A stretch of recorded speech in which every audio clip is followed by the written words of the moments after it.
وہ لوگ 200 کروڑ کے قریب کہتے ہیں کہ دنیا میں مسلمان ہیں، کئیوں کی آنکھیں اور دل عرفات کے ساتھ دھڑک رہے ہوتے ہیں کہ آج عرفات میں خاص رحمتیں ہو رہی ہیں، آج عرفات میں خاص مغفرتیں ہو رہی ہیں، آج وہ حاجی ہمیں بھی دعاؤں میں یاد رکھیں گے، ہم تو حج کو نہیں جا سکے، ہمارے بھائی ہمیں نہیں بھولے ہوں گے۔ تو دیکھو اے حاجیوں، ہمیں بھول نہ جانا، آپ اپنے لیے ضرور مانگنا، اپنی دنیا اور آخرت کے لیے مانگنا، اپنے بال بچوں کے لیے مانگنا، اپنے وطن کے لیے مانگنا، مگر ساری دنیا کے مسلمانوں کو بھی یاد رکھنا، ہماری مغفرت کے لیے بھی مانگنا، ہمارے جو مسلمان بھائی بہن دنیا سے چلے گئے ان سارے مرحومین کے لیے دعائیں کرنا۔ اللہ نے آپ کو موقع دیا، آپ عرفات میں ہوگے جہاں خاص رحمت الہی برس رہی ہوگی، ہمیں بھول نہ جائیے گا، ہمیں اپنی دعاؤں میں ضرور یاد رکھیے گا، کچھ اس طرح دعائیں کیجیے گا کہ اے رب کریم الحمدللہ رب العالمین والصلاة والسلام على سید الانبیاء والمرسلین یا ارحم الراحمین یا ارحم الراحمین یا ارحم الراحمین یا ربنا یا ربنا یا ربنا یا ربنا یا ربنا یا اللہ یا رحمان یا رحیم۔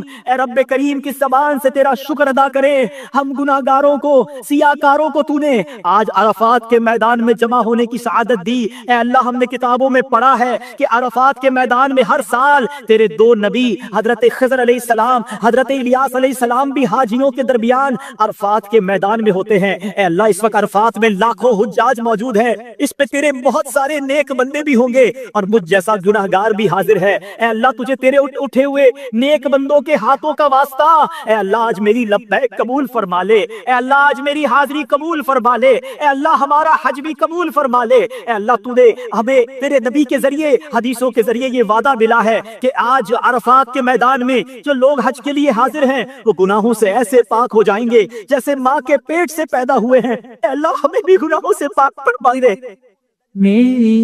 اے وسائے کریم، اے مولا کریم، ہم اپنے نافرمانوں کو جو ہماری بات نہ مانے اپنے گھر نہیں بلاتے۔ اے اللہ تیری مہربانی، تیرا شکریہ کہ مجھ جیسے نافرمان جس نے زندگی بھر تیری نافرمانیاں کی، تو نے اپنا گھر بھی دکھایا، کعبہ بھی دکھایا، طواف کی سعادت بھی دی اور آج عرفات کے میدان میں بھی بلا لیا۔ اے اللہ یہ تیری مہربانی، تیرے کرم کا شکریہ۔ اے مولا بلا لیا ہے تو آج مغفرت کی خیرات بھی عطا فرما دے۔ اے اللہ میرے سارے صغیرہ کبیرہ گناہ معاف فرما، میری بھی مغفرت فرما، میرے ماں باپ کی بھی مغفرت فرما، میرے بھائی بہنوں کو بھی بخش دے۔ اے اللہ آقا کی ساری امت کی بخشش فرما دے۔ اے اللہ بہت گناہ لے کر آیا ہوں، گناہوں کا انبار سر پر ہے۔ اے اللہ اب بقیہ زندگی گناہوں سے بچ کر گزارنے کی توفیق عطا کر دے۔ اے اللہ مجھے 5 وقت کا نمازی بنا دے۔ اے اللہ تجھ سے وعدہ کرتا ہوں کہ تو نے ایسی مہربانی کی ہے کہ کروڑوں لوگ ترس رہے ہیں، تو نے مجھ جیسے گناہگار کو بلایا ہے۔ اے اللہ اب میں تیری نافرمانی نہیں کروں گا۔ اے اللہ اب میں تیری فرما برداری والی زندگی گزاروں گا،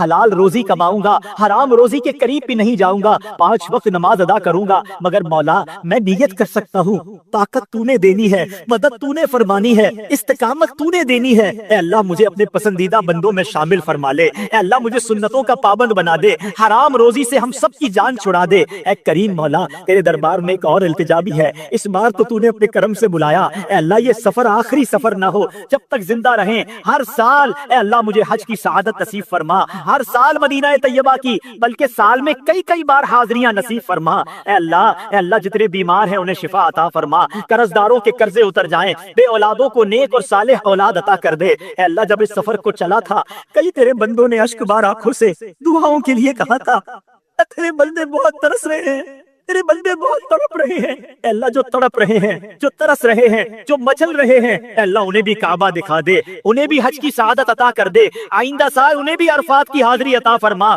بار بار انہیں بھی مدینہ دکھا دے۔ اے اللہ ہمارے وطن عزیز پاکستان کی بھی خیر فرما، ساری دنیا کے مسلمانوں کی خیر فرما، عالم اسلام کا بول بالا فرما۔ اے اللہ میری جان، مال، عزت، آبرو، دین اور ایمان، آل اور اولاد کی حفاظت فرما۔ اے اللہ ہماری دعوت اسلامی کی خیر فرما، ترقیاں اور عروج عطا فرما، ہمارے امیر اہل سنت کی خیر فرما، تمام علماء اور مشائخ اہل سنت کی خیر فرما۔ بس میرے پیارے اسلامی بھائیوں کچھ اس انداز سے مانگتے رہیے گا۔ یہ بھی بتا دوں کہ اللہ کی بارگاہ میں دعا ضروری نہیں عربی میں مانگی جائے، اچھی بات ہے اگر عربی کی دعائیں یاد ہوں، ورنہ اردو میں بھی، بلکہ آپ اپنی مادری زبان میں بھی دعائیں مانگ سکتے ہیں۔ بس کسی بھی زبان میں مانگیے، وہ تو دلوں کے حال بھی جانتا ہے۔ بس مانگتے رہیے گا۔ آپ یہ سوچ لیجئے گا کہ ایک بہت بڑا خزانہ سامنے پڑا ہے اور کسی کو کہا جائے جتنا بھرنا ہے بھر لو، اس کا جی نہیں بھرتا، وہ چند سکے اٹھا کر، چند جواہرات اٹھا کر صبر نہیں کرے گا، وہ کہے گا ابھی وقت باقی ہے اور اٹھا لوں، ابھی وقت باقی ہے اور اٹھا لوں۔ تو غروب آفتاب میں جتنی بھی دیر باقی ہو، بس آپ مانگتے رہیے گا، آپ التجائیں کرتے رہیے گا، اور یہ سوچئے گا کہ رحمت کی بارش ہو رہی ہے،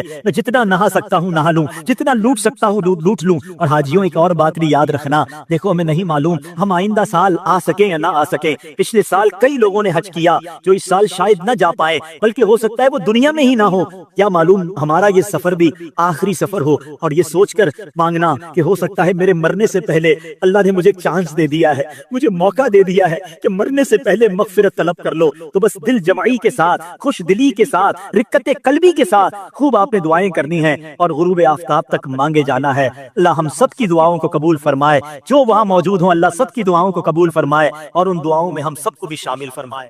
ذو الحجہ کا مہینہ اللہ تعالیٰ کی بارگاہ میں کتنا مقبول ہے، اور اس کا خاص طور پہ جو عشرہ ہے، پہلا عشرہ یکم ذو الحجہ سے 10 ذو الحجہ، اس میں کتنی برکتیں ہیں۔ سرکار دو عالم صلی اللہ تعالی علیہ وسلم نے فرمایا اللہ عز و جل کو عشرہ ذو الحجہ سے زیادہ کسی دن میں اپنی عبادت کیا جانا پسندیدہ نہیں۔ اس کے ہر دن کا روزہ 1 سال کے روزوں اور ہر شب کا قیام شب قدر کے برابر ہے۔ سبحان اللہ، پھر مبارک ایام آ رہے ہیں، سبحان اللہ۔ مولا علی شیر خدا نے ایک بڑا پیارا وظیفہ دیا، اور شاید اب جو میں وظیفہ بتانے جا رہا ہوں جتنے لوگ یہاں موجود ہیں سب کو اس وظیفے کی ضرورت ہے۔ مولا علی شیر خدا کرم اللہ تعالی وجہ الکریم سے بیسیکلی تو یہ روایت ہے، وظیفہ تو نبی پاک علیہ الصلوۃ والسلام نے عطا فرمایا۔ آقا فرماتے اے علی میں تمہیں ایسے کلمات نہ بتا دوں جنہیں تم مصیبت کے وقت پڑھ لو؟ عرض کیا حضور ضرور، ارشاد فرمائے میری جان آپ پر قربان، تمام اچھائیاں ہم نے آپ ہی سے تو سیکھی ہیں۔ پیارے آقا علیہ الصلوۃ والسلام نے فرمایا جب تم کسی مشکل میں پھنس جاؤ اس طرح پڑھو بسم اللہ الرحمن الرحیم ولا حول ولا قوت الا باللہ العلی العظیم، بس اللہ پاک اس کی برکت سے جن بلاؤں کو چاہے گا دور فرما دے گا۔ اچھا، اس وظیفے کو میں نے بھی کئی بار ٹرائی کیا ہے۔ میں نے الحمدللہ پہلے امیر علیہ سنت کو دیکھا، مثال کے طور پہ آپ کہیں پھنس گئے، آپ کا ٹریفک میں گاڑی پھنس گئی ہے، گاڑی خراب ہو گئی ہے، فلائٹ کا ٹائم ہو گیا ہے، ٹرین کا ٹائم ہو گیا ہے، اور آپ کو لگتا ہے آپ نہیں پہنچ سکیں گے، یا کسی بھی مشکل میں آپ پھنس گئے ہیں، آپ بسم اللہ الرحمن الرحیم ولا حول ولا قوت الا باللہ العلی العظیم، پھر آپ دیکھیں مشکلیں کیسے آسان ہوتی ہے۔ اب مثال کے طور پہ کوئی چیز گم ہو جائے، قرضہ آ جائے، کاروبار میں کوئی نقصان ہونے لگے، کوئی چیز میں گڑبڑ ہو جائے، کسی بھی پریشانی میں ہے، آپ یہ وظیفہ یاد کر لو، ذرا مل کے دہرا لو بسم اللہ الرحمن الرحیم ولا حول ولا قوت الا باللہ العلی العظیم۔ تو یہ بڑے کمال کا وظیفہ ہے۔ درود پاک پڑھنے کے بے شمار فضائل و برکات ہیں۔ آج ایک ایسی فضیلت درود پاک کی سننی ہے جس کو جب سنتے ہیں طبیعت میں بڑی خوشی داخل ہوتی ہے۔ دنیا میں آپ نے بہت پیارے پیارے پھل دیکھے ہوں گے، فروٹس، اور تقریباً سبھی کو فروٹس پسند ہوتے ہیں۔ کئی پھلوں کا ذکر قرآن مجید میں بھی موجود ہے، اور دنیا میں جائیں ٹریول کریں تو ہر ملک کی ایک خاص بات ہوتی ہے کہ فلاں پھل جو ہے وہ فلاں ملک میں پایا جاتا ہے۔ مگر آج جس قسم کے پھل کی میں بات کرنے جا رہا ہوں، ایسا پھل شاید دنیا میں آپ نے کہیں نہیں دیکھا ہوگا۔ مسلمانوں کے چوتھے خلیفہ مولا کائنات حضرت علی المرتضیٰ شیر خدا کرم اللہ تعالی وجہ الکریم فرماتے ہیں کہ اللہ پاک نے جنت میں ایک درخت پیدا فرمایا ہے۔ اب وہ درخت کیسا ہے؟ فرمایا جس کا پھل سیب سے بڑا، انار سے چھوٹا، مکھن سے زیادہ نرم اور شہد سے بھی میٹھا ہے۔ سائز بھی بتائی گئی، نرم کیسا ہے اور ذائقہ کیسا ہے، اور سبحان اللہ خوشبو کیسی، فرمایا مشک سے بھی زیادہ خوشبودار ہے۔ پھل میں یہی تو دیکھا جاتا ہے نا، ذائقہ کیسا ہے، اس کی سافٹنس، اور پھر اس کے بعد جو ہے اس کی خوشبو کیسی ہے۔ تو اب یہ ملے گا کس کو؟ لیکن فرماتے درخت ایسا ہے کہ اس کی شاخیں پر موتیوں کی ہیں، تنے سونے کے ہیں، اور پتے زبرجد کے ہیں۔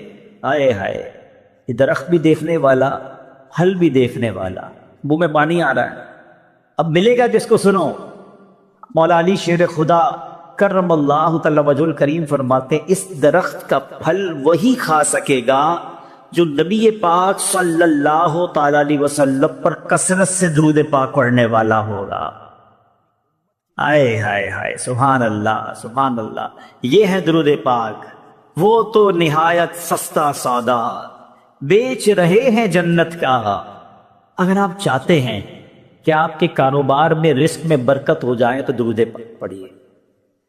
آپ چاہتے ہیں آپ کی بیماری دور ہو جائے، آپ درود پاک پڑھیے۔ آپ چاہتے ہیں آپ کی ٹینشن دور ہو جائے، آپ درود پاک پڑھیے۔ آپ چاہتے ہیں آپ کی عزت میں اضافہ ہو جائے، آپ درود پاک پڑھیے۔ اور سنیں، آپ چاہتے ہیں مرتے وقت کلمہ نصیب ہو اور نبی پاک کا دیدار ہو جائے، آپ درود پاک پڑھیے۔ آپ چاہتے قبر میں نبی پاک کا جلوہ نصیب ہو جائے، آپ درود پاک پڑھیے۔